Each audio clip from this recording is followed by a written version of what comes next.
تعبیر عجیب و غریب بتاتے ہیں تو لوگ نفسیاتی طور پہ اور دباؤ کا شکار ہیں۔ آپ صلی اللہ علیہ وسلم نے فرمایا کہ برے خواب کسی سے ذکر نہ کرو، منع فرمایا۔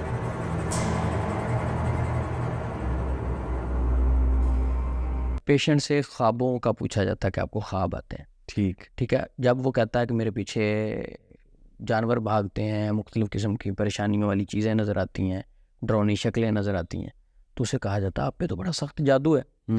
اب وہ خواب انگزائٹی، ڈپریشن، سٹریس کسی اور وجہ سے بھی آ سکتے ہیں، جنات شیاطین کی وجہ سے بھی آ سکتے ہیں۔ بالکل۔ اچھا، اب جب اس موقع پہ آپ اسے کہہ دیتے ہیں تیرے اوپر جادو ہے، وہ تو بیچارہ پہلے پریشان ہو کے آیا ہوتا ہے، جب کہتے ہیں آپ کے اوپر جادو ہے، جب خوف زدہ ہو جاتا ہے اس وقت وہی جادو جو اس کے اوپر 5% اثرات والا جادو تھا وہ فوری ایکٹیو ہوتا ہے اور اس کے پورے جسم میں پھیل جاتا ہے، ذہن میں نفسیاتی امراض کی طرف لے جاتا ہے۔ اگر خوابوں کے حوالے سے ہم دیکھیں کہ اسلام کیا کہتا ہے، اسلام کہتا ہے کہ اگر آپ کو خواب آئے، اچھا خواب آئے تو اللہ کی طرف سے، برا خواب شیطان کی طرف سے۔ برا خواب آئے کیا کرنا ہے؟ اعوذ باللہ من الشیطان الرجیم 3 بار تھوکا، ٹھیک، ایسی پھونک مارنی جس کے اندر تھوک کے ذرے ہو۔ نبی صلی اللہ علیہ وسلم کی گارنٹی ہے جو بندہ یہ عمل کر لے گا اسے کوئی نقصان نہیں ہو سکتا۔ صحیح۔ اب دیکھیں ایک آسان حل شریعت نے ہمیں دے دیا ہے، بالکل ٹھیک، ہمیں اس پہ عمل کرنا چاہیے۔ آج کل برے خواب ہی ڈسکس زیادہ کیے جاتے ہیں، مجھے یہ خواب آیا اور سب سے کیے جاتے ہیں۔ اب اسلام نے منع کیا کہ نہ بتائیں، کیونکہ اگر اس کی کسی نے تعبیر کر دی، ایک حدیث میں موجود ہے، نبی صلی اللہ علیہ وسلم نے فرمایا کہ جو خواب ہے اس کی تعبیر پرندے کے پاؤں پر ہے، جو اس کی تعبیر کر دی جائے گی ویسا ہو جائے گا۔ اچھا، اب جب تعبیر کر دی گی کہ آپ پہ جادو ہے، اس کے ذہن میں یہ چیز بیٹھ جائے گی، جب یہ چیز ذہن میں بیٹھے گی وہ خوف میں جائے گا، خوف میں جائے گا تو جادو کو سپورٹ ملے گی۔ ہم سوچ رہے ہیں کہ اس کے اوپر پراپر پوری ایک سیریز لے کے آئیں، پورا سیزن لے کے آئیں کہ خواب ہوتے کیا ہیں، ان کی ہسٹری کیا ہے، ان سے نقصان کیسے ہوتا ہے، اس پہ ریسرچ جاری ہے تو انشاءاللہ۔ بلکہ خواب تو دیکھیں نا عثمان بھائی، میں نے سائیکالوجی میں خوابوں کے بارے میں پڑھا ہے۔ جی، اصل میں آپ کو ایک انٹرسٹنگ بات بتاتا ہوں کہ جب ہم سوتے ہیں نا تو سلیپ کی 5 سٹیجز ہیں، اچھا، نفسیات کے مطابق، جی اور جو گہری سلیپ ہوتی ہے نا اس کو ہم کہتے ہیں REM، جی، ریپڈ آئی موومنٹ۔ اس میں ہماری آنکھ اندر سے نا بہت ریپڈلی موو کر رہی ہوتی ہے، تب ہم گہری نیند میں چلے جاتے ہیں، اور وہ آتی ہے سونے کے 1-1.5 گھنٹہ بعد۔ گہری نیند کیسے انہوں نے دیکھی؟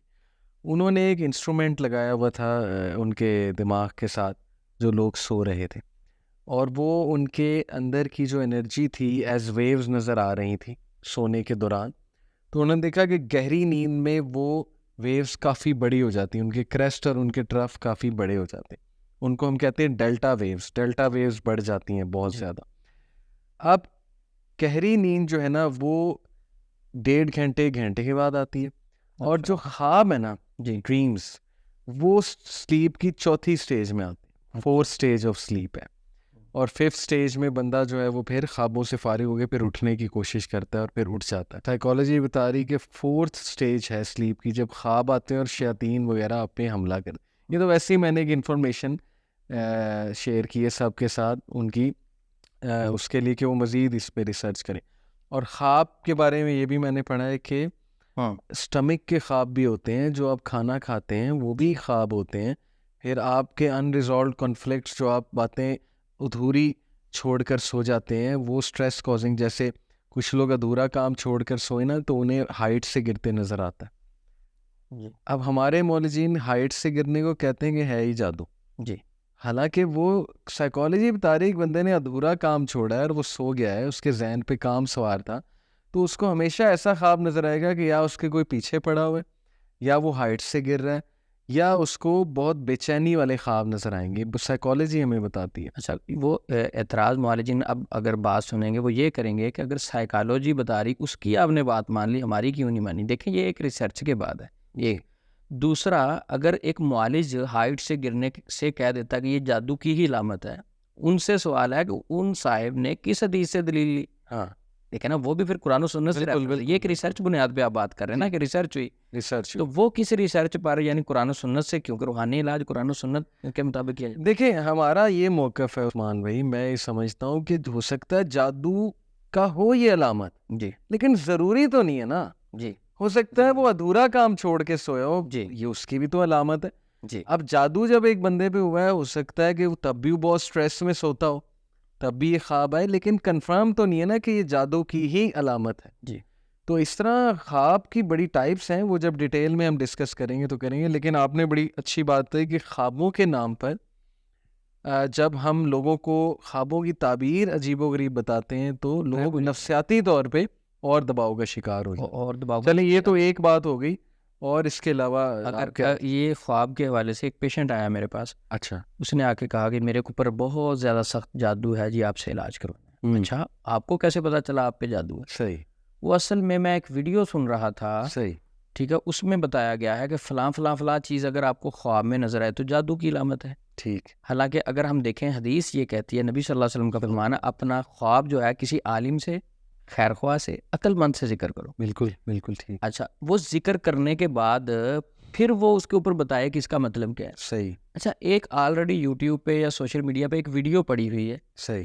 ٹھیک ہے, اب وہ ویڈیو سننے کے بعد وہ ویڈیو سب پہ اپلائی تو نہیں ہوگی. ٹھیک. کیونکہ کسی کی تعبیر لوگ خود بخود ویڈیوز دیکھ کے اپنی تعبیر کر لیتے ہیں. جی ہاں. جی اس کی تعبیر یہی ہوگی. ایک بندے کو اگر خواب میں سانپ نظر آ رہا ہے, اس کی تعبیر اگر جادو ہے, ہو سکتا ہے دوسرے کی تعبیر ہو بیمار ہے, ہو سکتا ہے تیسرے کی تعبیر ہو کہ وہ اللہ سے دور جا رہا ہے, شیطان کے ہاتھ چڑھ رہا ہے. تو کوئی بھی اور ٹائپ بھی تو ہو سکتی ہے, شکل ہو سکتی ہے, مختلف چیزیں پوچھنے کے بعد بڑی باریک بینی سے اس کی تعبیر کی جاتی ہے. لیکن اگر کوئی شخص کہ میں نے یوٹیوب پہ سن کے یا وہ کہیں ایک تحریر پڑھی تھی, وہ خود ہی تعبیر کر لی. مثلاً وہ ایک آنٹی ہیں ہماری, ان کے پاس گئے تو میں ان کے گھر پہ گیا, ان کی بہو آئی, انہوں نے کہا جی مجھے رات خواب آیا ہے, تو میں نے عثمان بھائی سے نا تعبیر پوچھنی. تو اس نے ایک بڑا زبردست جواب دیا. اس نے کہا چلیے آپ کی خواب کی کوئی تعبیر نہیں. تو میں نے کہا کیا ہوا جی؟ کہتی نماز ایک نہیں پڑھتی, اس کو خواب اچھے آئیں گے. صحیح. دیکھیں علی بھائی, جب ہم جھوٹ بولتے ہیں, جی ٹھیک ہے, جب ہم دھوکہ دیتے ہیں, کسی کا حق مارتے ہیں, ضروری نہیں کہ ایسے لوگوں کو ہی ایسے خواب. جب معاشرے میں جھوٹ عام ہوتا ہے, ایک بندہ نماز ہی نہیں پڑھتا, 5 وقت کی نماز نہیں پڑھتا, اسے خواب کی تعبیر پوچھنی نہیں چاہیے. ناپاکی کا خیال ہی نہیں رکھتا. اسے خواب کی تعبیر پوچھنی ہی نہیں چاہیے. وہ کسی معالج سے رابطہ نہ کرے, وہ اپنی اصلاح کرے, نمازوں کی پابندی کرے. صحیح. ہاں, اگر نماز پڑھنے کے باوجود, باقی معاملات کے باوجود کوئی خواب آ رہا ہے, وہ بھی یوٹیوب سے یا کسی اور سے تعبیر نہ کروائے. بالکل ٹھیک. بلکہ وہ کسی عالم, صحیح, مخلص آدمی جو اس سے محبت کرنے والا ہو, جو اس کے درد کو اور علم والا اس سے تعبیر کروائے.